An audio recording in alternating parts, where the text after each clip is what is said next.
কি বলো ভিডিওতে? এখন তো আসছে দেখতে, যারা পারবে না তারাকে ভোট দিবে, যারা করবে যাদের একান্ত দরকার দেখতে তো দিচ্ছে না গো। মানে যারা কমজোর, যারা পারবে না ওদের বলতে মৌকা হবে, কইলে বলতে মৌকা হবে কত না।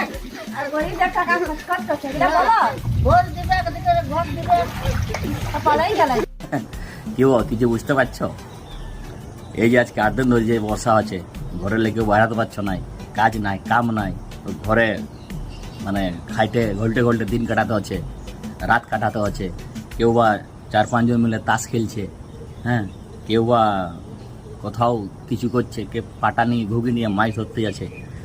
তো আমার বলার উদ্দেশ্য এইটাই যে এই মহা মানে মানে দুর্ভিক্ষ ধরো, মানে এখন 8 দিন ধরে যাদের মানে ঘরে চাল নাই ডাল নাই, ওই 5 কিলো রেশনের অপেক্ষায় যারা বসিয়ে আছো তাদেরকে বলছি, বুঝতে পারলে?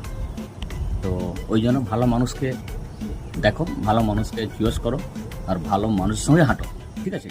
যাতে ওই 5 কিলোটা একদিন 10 কিলো হবে, বুঝতে পারলে না?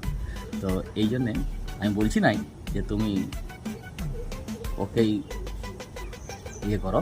তো ব্যাপার হচ্ছে ভালো বলা উদ্দেশ্য ভালো মানুষকেই চিনো, ঠিক আছে? আর ভালো মানুষকে চুজ করো আর ভালো রাস্তায় হাঁটো, ঠিক আছে? কথা হয়তো ভালো লাগে, অবশ্যই কমেন্ট করে জানাবে। ধন্যবাদ।